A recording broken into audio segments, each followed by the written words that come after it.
What's up, everybody? Black River Fox here, and welcome to the 1 millionth unboxing video that you can find on the internet. And today, I'm super excited to be unboxing this bad boy. Come on. The Xbox One Series X. Let's take a look at what's inside this bad boy. Nothing too fancy about the outside of the box. I gotta pull off these doohickeys. Some ASMR for you. It's probably gonna be terrible. There you go. One more.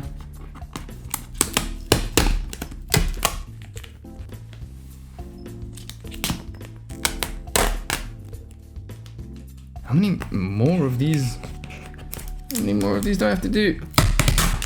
There we go. And the final one. Okay, let's open it up.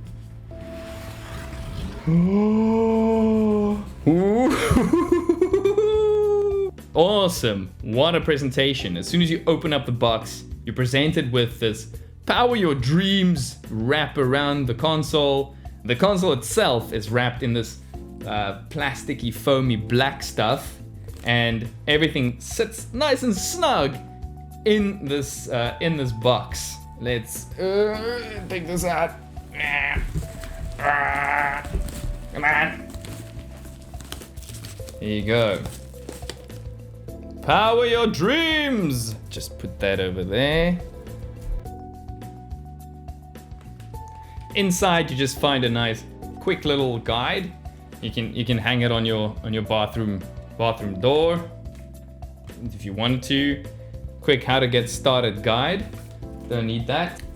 Let's get this thing off. There you go. They're totally leaning into this this green accent design in the air holes. What else? What do you call them? Okay, I'm totally gonna destroy this paper, but plastic, whatever it is. But am I really gonna use it ever again? Oh, wow! It is big. As soon as you unwrap it, it just feels so much bigger. Oh, set that down right over there, and that is your console. I am probably gonna get, I'm gonna get fingerprints all over this thing. Wow, well, first impressions is, it's quite minimal. I mean, there's not a lot going on with the design, save for maybe the air intakes on the top. It almost looks like just a stretched, like a fat Xbox One X. But it works, it does make a statement. I think it's gonna melt into your entertainment display quite nicely, but it still tells you, hey, I'm here.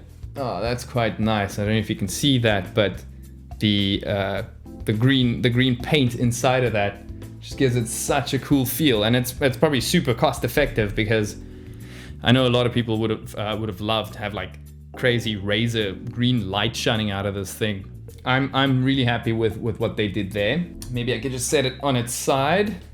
So lovely, so beautiful. So on the front, you've got your disk drive, you've got your eject button, you've got your power button, you've got a USB, and you've got a little, infrared button to help you sync with your controller. At the back, you've got 2 USB ports, your Ethernet cable port, your power port, a HDMI out input, and your storage expansion slot, which is quite cool. I like that you can just pop it in the back there.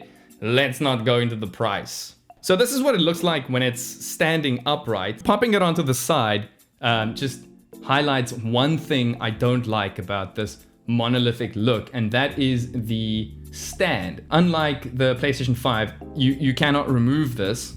So it kind of sticks out just so slightly. I don't know if you can even see that. It has this rubbery lining around it, so it'll keep it in place when it's standing up, but on its side serves absolutely no purpose. You can't remove that, but it's okay. If this is inside a area in your entertainment display.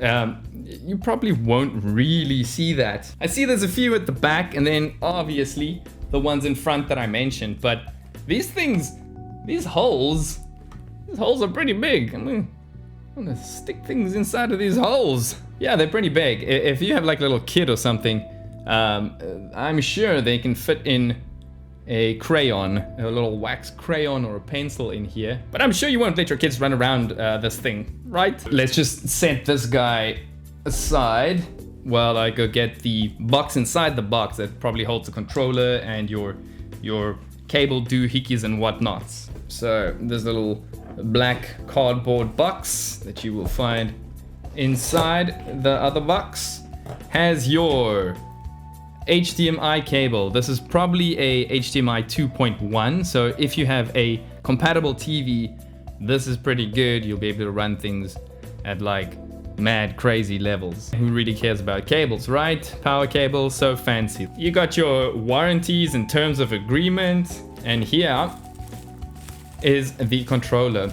The unboxing is quite cool. The unboxing with this thing is probably the most you will be interacting with this actual tower. You just put it in your display, and what you really interact with the most would be this guy. I mean, this is what you're experiencing next gen, apart from what you see on screen, but this is the thing you're holding, constantly holding.